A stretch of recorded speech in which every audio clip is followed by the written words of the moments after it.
तो ठीक है, मेरी क्लास स्टार्ट हो गई है। ठीक है भैया, अमरीकन को आप ज्वाइन कराते रहना, मैंने आपको होस्ट बना दिया है। ठीक है सर। आप सभी को स्क्रीन दिख रही है ना ये? हाँ जी सर, दिख रही है। ठीक है।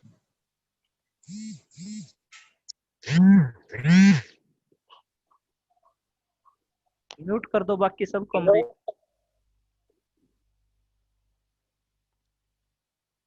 तो आज का ये हमारा टॉपिक है थ्योरी ऑफ क्लब गुड्स।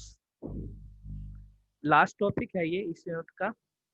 हमने पब्लिक गुड्स के बारे में पढ़ा, प्राइवेट गुड्स के बारे में पढ़ा, प्योर पब्लिक गुड्स के बारे में पढ़ा, और तो और जी हमने क्लासिक पब्लिक गुड्स के बारे में भी हमने अब तक पढ़ चुके हैं, quasi public goods.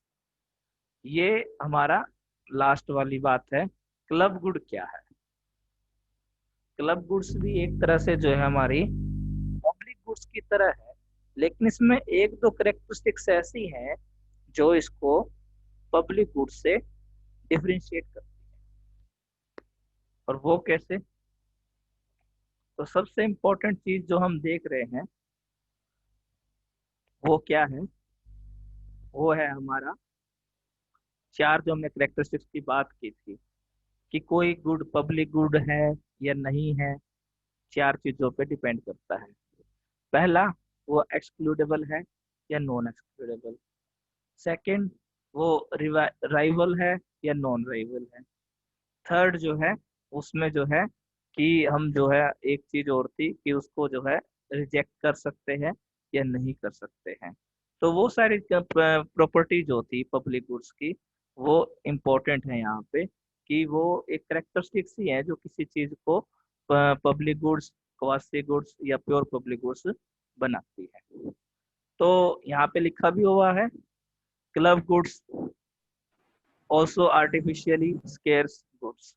Club goods को जो है कृत्रिम दुर्लभ वस्तु भी कहा जाता है। मतलब क्लब गुड्स वो गुड्स है जिनको जानबूझ के रेयर बनाना जाता है, रेयर, कि वो इतनी अवेलेबल नहीं है। तो इसने लिखा है, club goods are a type of goods in economics sometime classified as a sub types of public goods that are excludable but non rivalable.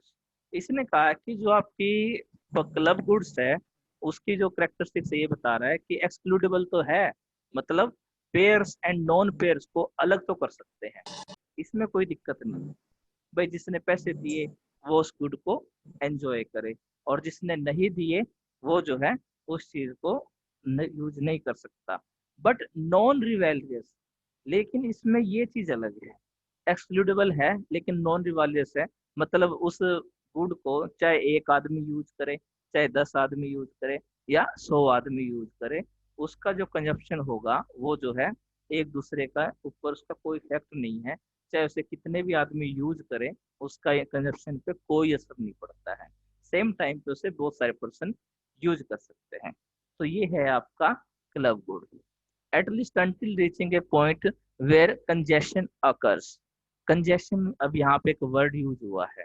इसने कहा है कि भाई, जो इसने ये बात बोली है कि क्लब गुड वो गुड है जहाँ पे हम जो है एक्सक्लूड कर सकते हैं पेयर्स एंड नॉन पेयर्स को। उसके अलावा इसने कहा है कि उसका कंजप्शन जो है नॉन रिवेलियस है, और इसने कहा है कम से कम एक पॉइंट तक तो है ये नॉन रिवेलियस जहाँ पे कंजेशन आ जाता है। अब कंजेशन का मीनिंग क्या है?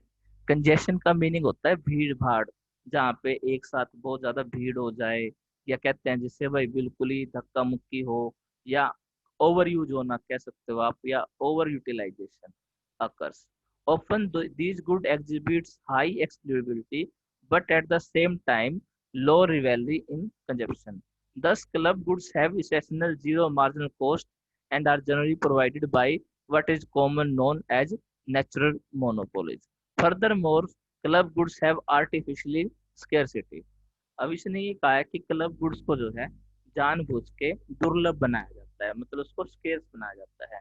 अब इसका एग्जाम्पल आप ले सकते हो एक सड़क से, एक रोड से आप इसका एग्जाम्पल ले सकते हो कि मान लीजिए आपका एक रोड बना है अच्छा सा, उससे पहले जो है टोल लग गया है, टोल नाका, जहाँ पे हम जो है चार्जेस देते हैं। भाई अगर बाइक का है तो 100 रुपए, कार का है तो 500 रुपए, हैवी व्हीकल है तो उसका 1000 रुपए, सुपर हैवी व्हीकल उसका 2000 रुपए। तो वो जो हम टोल नाके पे पैसे देते हैं, वो किस चीज के लिए है? उस क्लब गुड को यूज करने के लिए। तो मान लीजिए कि यहाँ पे हमने पेयर्स और नॉन पेयर्स को अलग कर लिया। जिन्होंने टोल नाके पे पैसे दिए वो तो अपना आगे जा सकते हैं, और जिन्होंने नहीं दिए वो वहीं पे रहेंगे। अब इसने ये कहा है कि अब रोड को एक टाइम पे, रोड पे जो है व्हीकल चल रहे हैं 100, मतलब ये मान लीजिए कि 10 किलोमीटर लंबा रोड है, उस पे 100 व्हीकल चल रहे हैं, वन बाय वन, कोई दिक्कत नहीं है। उसके बाद क्या हुआ? व्हीकल्स और ज्यादा हो गए, व्हीकल हो गए 100 से 500, तब भी कोई दिक्कत नहीं है, व्हीकल चल रहे हैं, अपना 6 लेन रोड है, काफी चौड़ा रोड है, व्हीकल्स आ जा रहे हैं, नो प्रॉब्लम। अभी भी कंजप्शन जो है नॉन रिवेलियस है, कोई दिक्कत नहीं है। उसके बाद क्या हुआ? 500 से व्हीकल 1000 हो गए, थोड़ी सी प्रॉब्लम होना स्टार्ट हो जाएगी, थोड़ा सा जैम लगेगा, थोड़ा सा टाइम ज्यादा लगेगा। इट्स ओके, कोई दिक्कत नहीं है। थोड़ा सा जो राइवल कंजप्शन में आपको बता रहा हूँ उसमें थोड़ा सा असर होगा, लेकिन 1000 से डायरेक्ट डबल 2000 व्हीकल्स हो जाए सेम टाइम पे उस रोड पे, तो क्या होगा? पहली चीज, एक्सीडेंट्स होना स्टार्ट हो जाएंगे, ज्यादा व्हीकल्स हैं तो काफी लंबा ट्रैफिक जैम लगना भी स्टार्ट हो जाएगा।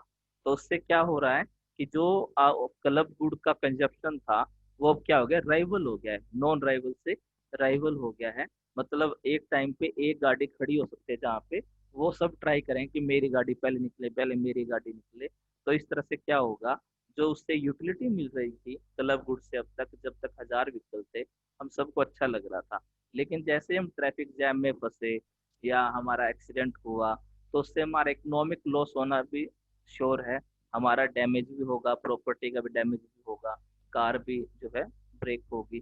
तो इन सारी चीजों से क्या मिल रही है? डिसयूटिलिटी मिल रही है उस टाइम पे, क्योंकि वहां पे कंजेशन हो गया है। एक पॉइंट के बाद जो है व्हीकल ज्यादा होने से रोड पे एक्सीडेंट का खतरा है, दूसरा रोड भी डैमेज होगा, खड्डे भी हो सकते हैं और तरह के स्क्रैचेज हैं, वो सारा जो है रोड भी डैमेज हो जाएगा। तो इन सब चीजों की वजह से ही जो है हमारा क्या हुआ है? कंजेशन हो गया है। ये था आपका क्लब गुड का एग्जाम्पल। अब यहाँ पे ये मैट्रिक्स में आपको बार बार दिखाता रहता हूँ। इस मैट्रिक्स में देखो चारों टाइप के गुड्स हैं। पहला आपका प्राइवेट गुड्स, दूसरा आपका कॉमन पूल रिसोर्सेज, इसे कॉमन प्रॉपर्टी रिसोर्सेज बोलते हैं, तीसरा है आपका क्लब गुड्स, फोर्थ है आपका पब्लिक गुड्स। तो हम इसके बारे में काफी ज्यादा पढ़ा चुका हूँ मैं अब तक आपको, प्राइवेट, कॉमन, पब्लिक। अब हम सीधा क्लब गुड्स के बारे में बात करते हैं, क्योंकि इन तीनों के बारे में हम ऊपर ऑलरेडी काफी डिस्कस कर चुके हैं। तो अब इसका देखते हैं, private goods, common pool resources and public goods के अलावा क्लब गुड्स में क्या खासियत है। तो इसने लिखा हुआ है एक्सक्लूडेबल है, ठीक है, क्लब गुड्स, लेकिन नॉन राइवल्स भी है कंजप्शन में। और इसके एग्जाम्पल क्या है? सिनेमाज है, मूवी थिएटर की, जैसे हम आप बात कर रहे हो, मूवी थिएटर की कैपेसिटी क्या है? 300 की है, कि उस मूवी थिएटर में 300 लोग जो है बैठ के मूवी देख सकते हैं। और इसमें जो है एक्सक्लूडेबल की प्रॉपर्टी है कि एक्सक्लूड भी किया जा रहा है। जो टिकट लेगा सिनेमा में वो आराम से मूवी एंजॉय करेगा। इनफैक्ट बहुत सारी सीट के हिसाब से चार्जेस है। अगर आप बिल्कुल सबसे पीछे बैठ के मूवी देखोगे लास्ट में, तो टिकट आपको थोड़ी महंगी मिलेगी, हो सकता है जैसे 300 रुपए की मिले, 250 की मिले। अगर आप बिल्कुल आगे जाके बैठोगे फर्स्ट रो में, तो उस तरफ की टिकट जो है कंपेरेटिवली थोड़ी सस्ती होती है। तो जहाँ से आपको मूवी देखने में ज़्यादा अच्छा लगेगा, वहाँ पे चार्जेस भी आपसे ज़्यादा लिए जाएंगे। तो सिनेमाज में भी मैं आपको कह रहा हूँ कि जो है आपको एक्सक्लूड किया जा सकता है अगर आपने टिकट नहीं ली तो। और उसके अलावा बात करते हैं इसके नॉन राइवल कंजप्शन की। तो 300 आदमी की कैपेसिटी है, अगर मूवी देखने 100 आदमी चले गए, इट्स ओके, कंजेशन नहीं होगा। 200 आदमी चले गए तब भी कंजेशन नहीं होगा। 300 चले गए, फुल कैपेसिटी हो गया theatre, it's okay, no problem. 350 चले गए, तो 50 आदमी जो है वो बेलकनी होती है जो उधर खड़े होके देखते हैं मूवी, जहाँ पे टिकट ठीक रेट पे मिल जाती है, वहाँ पे जो है देख सकते हैं लोग। तो ये 350 तक तो ठीक है। थिएटर की कैपेसिटी 300 थी, लेकिन अब 350 हो गई, कोई दिक्कत नहीं है। लेकिन उसके बाद भी अगर हो जाते हैं 400 या 450 या 500 हो गए, तो क्या होगा, मूवी देखने वालों का एंजॉयमेंट खराब हो जाएगा। शोर शराबा होगा, डिस्टरबेंस क्रिएट होगी, झगड़ा भी हो सकता है, कोई मिस हैपनिंग भी हो सकती है। तो वहां पे क्या हो गया, वहां पे कंजेशन आ गया है। कंजेशन आने की वजह से जो है क्या दिक्कत स्टार्ट हुई है, कंजेशन आने की वजह से दिक्कत स्टार्ट हुई है कि हर आदमी का कंजप्शन जो था, जो एंजॉयमेंट जो था, वो खराब होना स्टार्ट हो जाता है। तो इन सब चीजों की वजह से ही क्लब गुड्स में एक लेवल तक कंजेशन नहीं है, लेकिन एक पॉइंट के बाद है। उसके बाद है where club goods are found, ये क्लब गुड्स कहाँ पाई जाती है। तो यहाँ पे आपको एग्जाम्पल दिख जाएंगे। Examples of club goods include cinemas, cable TV, access to copyright works and the service provided by social और religious club to their members. तो इसने यहाँ पे क्लब गुड्स के एग्जाम्पल दिए हैं। सिनेमा है आपका, केबल टीवी है, एक्सेस टू कॉपीराइट है, और जो आपके सर्विस प्रोवाइड कराई जाती है बहुत सारे क्लब के द्वारा। तो ये सब जो है इन्होंने एग्जाम्पल दिए हैं। फिर इसने आगे लिखा है the European union, that is EU, is also treated as a club good since the service it provides can be executed from a non-EU member state. But several services are non-rival in consumption. These include the free movement of goods, service, person, and capital within the internal market and participation in a common currency. ये सारी चीजें उन्होंने example के तौर पे बताई है। तो फिर आगे बात होती है क्लब थ्योरी की, कि ये थ्योरी किस चीज के बारे में बात करती है। तो जेम्स एम बुच्चन ने ये थ्योरी बनाई थी, क्लब थ्योरी। और इन्होंने कहाँ कहाँ बनाई, ये कब बनाई थी, 1965 में इन्होंने एक पेपर लिखा था, an economic theory of clubs. इसमें इनकी बात की थी। He found that in new classical economic theory and theoretical welfare economics is exclusively about private property and all goods and services are privately consumed or utilized.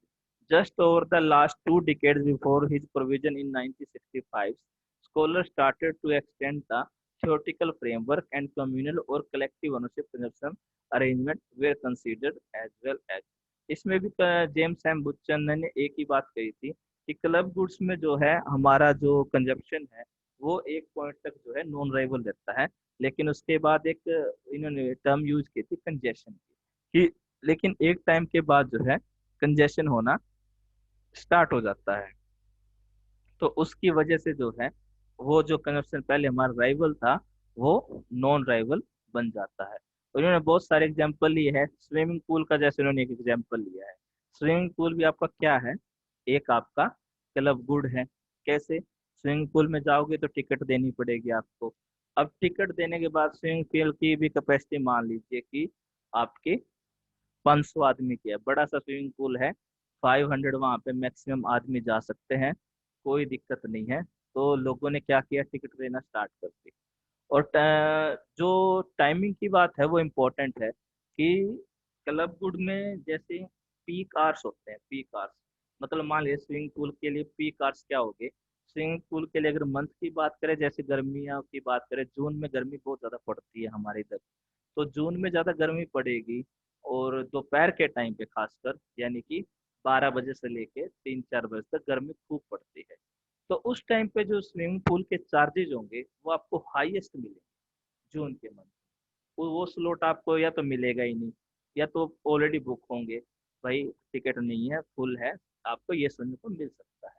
या इसके अलावा जो दूसरे स्लॉट है, जैसे मॉर्निंग के स्लॉट है, इवनिंग के स्लॉट है, या ये मान लीजिए सितंबर का महीना चल रहा है, तो इसमें स्विमिंग पूल के चार्जेस आपको उतने ज्यादा नहीं मिलेंगे। सीधी सी बात ही है, क्यों, क्योंकि यहाँ पे पीक आवर्स नहीं है। पीक आवर्स जब होते हैं तो वो जो है जैसे जैसे ज्यादा लोग आना स्टार्ट करते हैं तो वो टिकट के प्राइस भी बढ़ा देते हैं। तो क्लब गुड्स की एक ये खासियत है कि इसमें जो है पीक आवर्स बहुत ज्यादा मैटर करते हैं।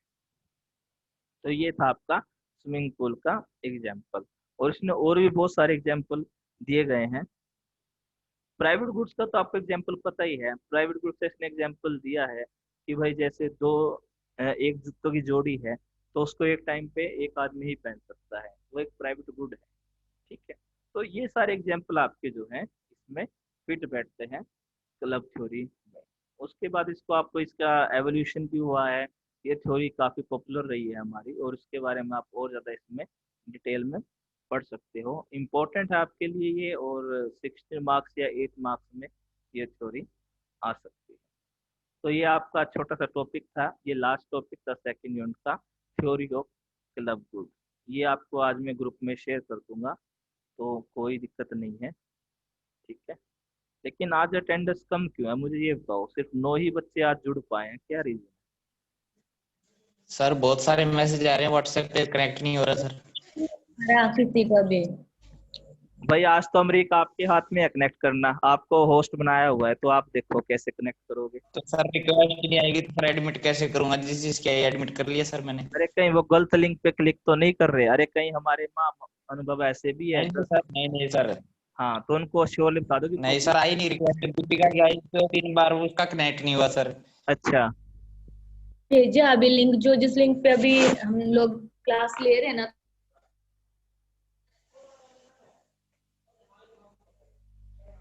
सर जो जिसकी आएगी वो रिक्वेस्ट उसी को तो एडमिट करेंगे सर। वो सुषमा की कई बार आई, वो पहले ज्वाइन नहीं हो रहा था, बाद में हाँ हो तो गया सर यही उसका रहता भी। है, मैं भी परेशान हो जाता हूँ कई बार। मतलब कनेक्ट एडमिट करते हैं, फिर डिस्कनेक्ट, फिर एडमिट करते हैं, फिर डिस्कनेक्ट। अब नेटवर्क का क्या करे भाई, अब नेटवर्क तो मेरे हाथ में नहीं है, देखो। हाँ। यही तो दिक्कत है सर, अब क्या करें। ठीक है ना, अब मैं तो बस यही ऑप्शन कर सकता हूँ कि लास्ट में ये अपना जो लेक्चर अभी रिकॉर्ड हो रहा है, इसको मैं यूट्यूब पे अपलोड कर दूंगा थोड़े टाइम बाद। तो जो उस टाइम पे इसको अटेंड नहीं कर पाए हैं वो भी इसको देख सकेंगे। बात ये रही। सर अभी कईयों के मैसेज आए हुए हैं व्हाट्सएप पे, भाई कनेक्ट नहीं हो रहा है, रिक्वेस्ट ही नहीं आ रही सर। पता नहीं कौन सा लिंक ट्राई कर रहे हैं, वो एग्रीकल्चर वाला तो नहीं ट्राई कर रहे हैं सर, ये भी पता नहीं। मुझे भी यही लगता है कई बार, पर्सनली ऐसे ही लगता हाँ सर, क्योंकि लास्ट में वही लिंक था ना सर। है। हाँ। लास्ट में वही लिंक था एग्रीकल्चर वाला, वो ट्राई कर रहे होंगे सर, इसीलिए नहीं कनेक्ट हो रहा। हाँ ये बात है।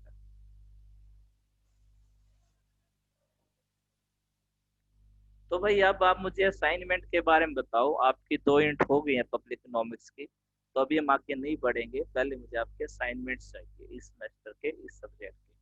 तो बताओ कैसे असाइनमेंट्स देना पसंद करोगे, खुद ही पर बता एक दो। बार रिवीजन कर सकते हैं सर हम इन 2 यूनिट्स का? रिवीजन आपको मिल जाएगा जब आप यूट्यूब पे लेक्चर देखोगे, सारी क्लास आपको मेरी उधर मिल जाएंगे। रिवीजन भी हम कर लेंगे, हमें कोई जल्दबाजी नहीं है।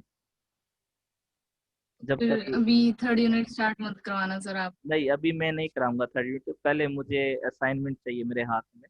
अब असाइनमेंट कैसे हाँ सर, बनाने हैं ये आप डिस्कस करो आपस में।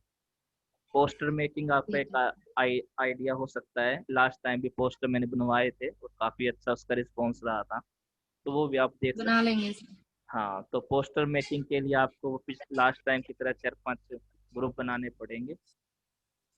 तो मैं आपको सजेस्ट करता हूँ कि आप पोस्टर मेकिंग ही करो। ठीक है सर, और उसके लिए टाइम भी दे देना सर, और उससे पहले आप ये जो रिवीजन होगा सर वो अपलोड जरूर कर देना। हाँ मैं आज से स्टार्ट कर देता हूँ अपलोड करना। हाँ सर। हाँ तो ठीक है आपके सर। जिन बच्चों की क्लास नहीं कनेक्ट हो पाई थी, वो उधर यूट्यूब पे भी उस चीज़ को देख सकेंगे।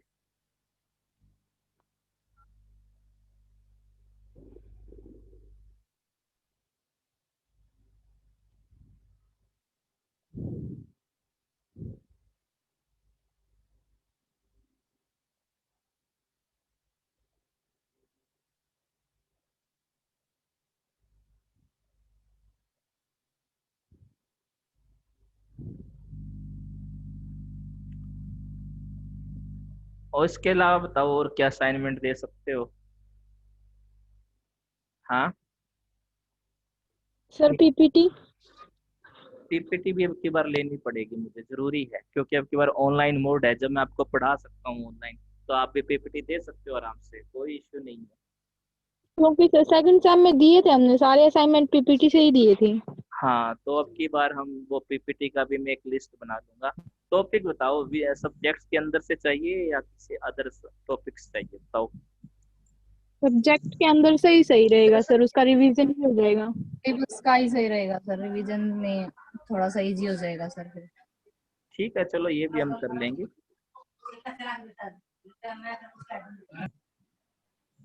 तो बेसिकली ये आपका 10 नंबर का काम हो जाएगा। 5 नंबर का आपका पोस्टर मेकिंग, 5 नंबर का आपका जो है पीपीटी, 10 नंबर की इंटरनल तो आपकी ये हो गई है।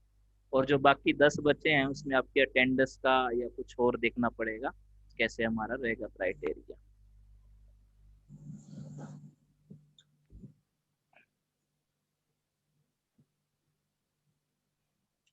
सर पोस्टर मेकिंग किस टॉपिक पे रहेगा? वो आप अपनी मर्जी से चुन सकते हो। इकोनॉमिक्स से रिलेटेड होना चाहिए, बस मुझे इतना चाहिए, जैसे लास्ट टाइम भी था। ओके सर, ठीक है। वो आप खुद देख लेना कि आपको किस टॉपिक्स पे अच्छा लग सकता है।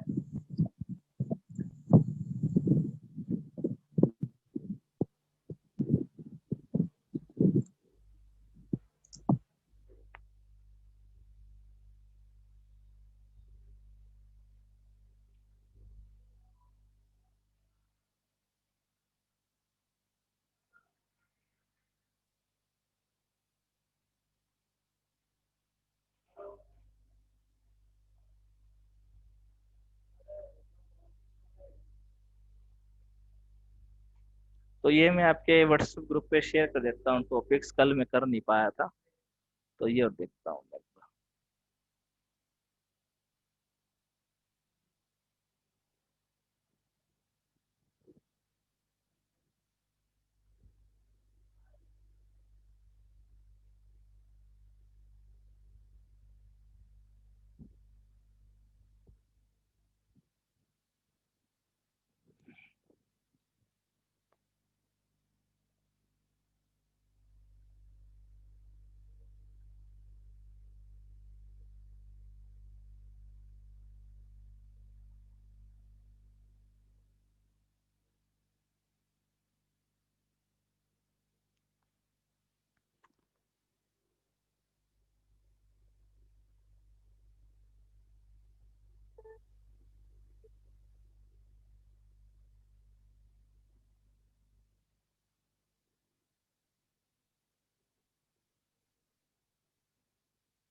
ठीक है भाई, ये क्लास यहीं पे खत्म करते हैं, अपना असाइनमेंट का फिर अपना सोच के बता देना कि आपको कौन सा ग्रुप ज्वाइन करना है, किसके साथ आपको बनाना है ये।